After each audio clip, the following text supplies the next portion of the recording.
My name is Callum. And if you had asked me a year ago what the most painful sound in the world was, I would have said silence, especially the kind that settles in after an argument. But that changed on the night my wife, Marley, laughed at something she should have never joked about. We'd been married 6 years. They weren't extraordinary years, but they weren't miserable ones either. Just the kind of steady, practical marriage two regular people create while juggling rent, work, errands, and each other. Marley had this playful streak I'd always appreciated. She could take a dull moment and make it feel lighter. I used to think humor was how she kept our marriage warm. But sometimes jokes carry things people are too afraid to say plainly. It happened on a quiet Thursday.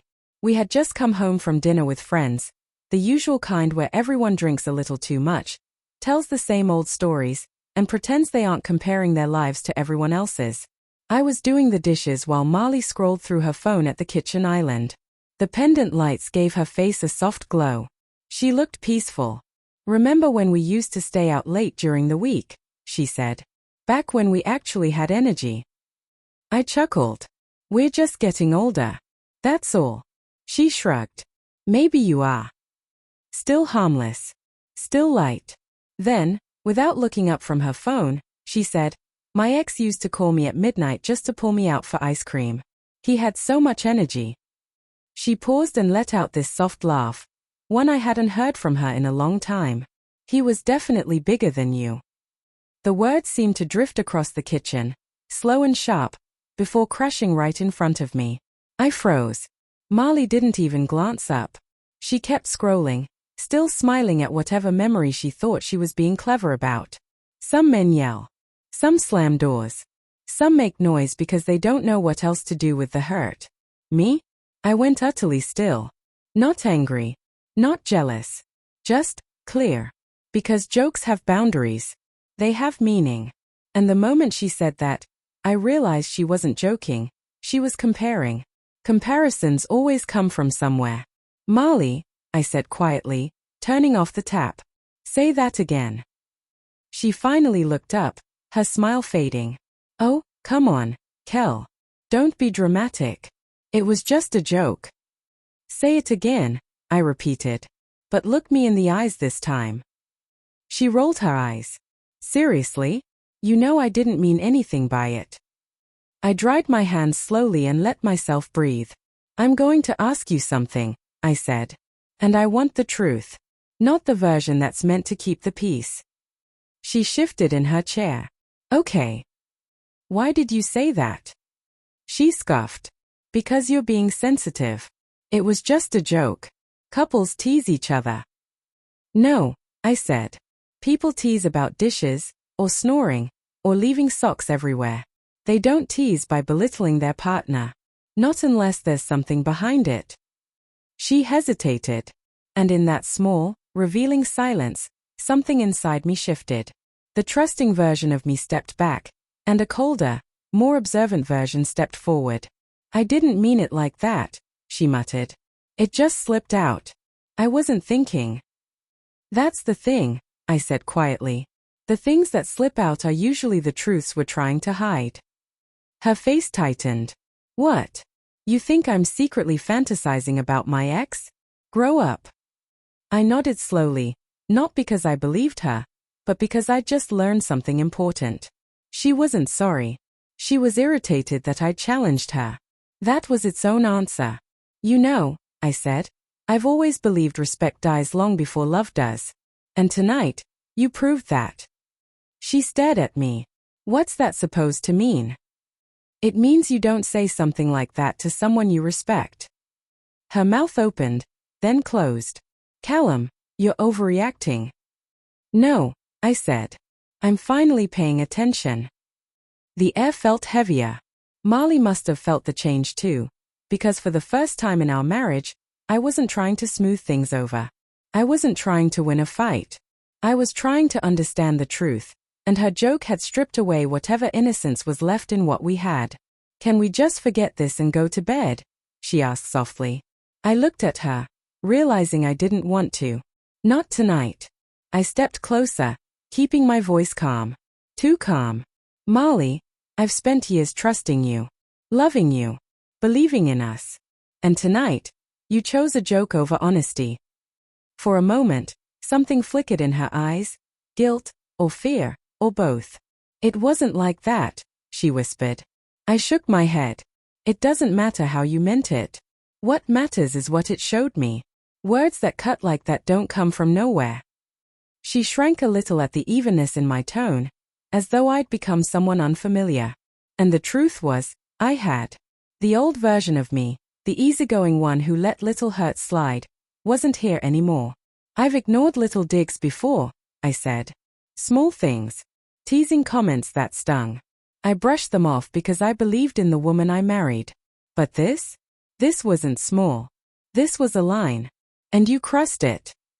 Marley's fingers twitched around the edge of her mug. Her voice was unsteady when she asked, "So what now?" I sat across from her and leaned forward. "Now," I said, "we see what's real. You showed me tonight what you really think, without a joke to hide behind. And I need to decide how I respond to that truth." She parted her lips to speak, but no words came out. The air in the room felt dense, pressing against my skin like a reminder of everything we'd built, and everything hanging in the balance. Years of trust rested on the edge of a single moment. "I'm not angry," I said again, my voice quieter this time. "I'm disappointed." Disappointment wasn't loud. It wasn't slamming cabinets or storming out. It was the cold clarity of finally seeing the truth beneath someone's actions and asking myself whether I was willing to keep walking blindly in a relationship where respect had stopped existing. Marley's expression shifted. The carefree grin disappeared, replaced with something unguarded and uneasy. "Callum, you're blowing this out of proportion. It was just a joke." I shook my head, slowly. "A joke," I repeated, letting the word linger between us. A joke doesn't make someone feel small or invisible. That's not humor. That's cruelty wrapped in a laugh. Her throat bobbed as she swallowed. "I didn't mean." "I know." I cut in gently. "You didn't intend to hurt me. But intentions don't erase the impact. Words matter. And tonight you showed me just how little you weigh yours when it comes to me." The only sound left was the low hum of the refrigerator. I watched her, waiting, letting the quiet settle and do the work I refused to do by shouting. After a long, heavy stretch of silence, she finally whispered, "So, what are you saying?" I leaned back and took a slow breath. "I'm saying I'm done being the man who laughs off jokes at his own expense. I'm done pretending my value depends on how well I tolerate being belittled. I care about myself too much to stay somewhere that chips away at me, even if I once believed this marriage would last forever." Her eyes filled with tears, as if the realization punched the air from her lungs. "Callum, please. I didn't mean it like that. I love you." I shook my head, firm but calm. Love doesn't excuse disrespect. Love shouldn't make someone feel small and then laugh about it. And tonight, I finally understood that I've been loving blindly, hoping the same love would come back. It hasn't. She reached out, her hand trembling, but I shifted slightly, keeping the distance. "Callum, wait. It was a joke. I swear." I studied her for a long moment. A joke brings people together. It doesn't tear them down. If you don't understand that, then maybe we need to face what this marriage has actually become. Her face folded in on itself, fear replacing every trace of playfulness. "Callum, I didn't mean to hurt you." I rose slowly. "I believe that. But believing it isn't enough anymore. I need to protect my own dignity. I have to respect myself." From that moment on, I refused to become a smaller version of myself just to fit into someone else's comfort or insecurities. She sank into the chair, speechless, watching as I walked to the bedroom, grabbed my jacket, and headed for the door. The hallway lights cast long shadows, and the silence felt heavier than anything she'd said. It wasn't only the hurt that struck me as I paused with my hand on the doorknob. It was the loss of the person I thought she was. "Marley," I said, steady and clear. "I hope you learn what respect truly means. And I hope you remember that words aren't just noise, they carry weight. Sometimes enough to burn the last bridge you had." I stepped outside into the cool night. The street was quiet. The kind of quiet that makes your thoughts louder than they've ever been. For the first time in years, everything felt sharp. Honest. Not bitterness, just realization. Her laughter, her dismissiveness, the careless comparison. It would linger for a while. But it wouldn't define me. I was stronger than any joke made at my expense. Stronger than her disregard. And finally, I understood that self-respect outweighed comfort, habit, and even love that wasn't returned with care. As I walked down the dim street, a truth settled into me with surprising peace. Sometimes the right response isn't shouting or staying to fight. Sometimes the most powerful answer is walking away, letting your absence deliver the message they never thought you were brave enough to speak.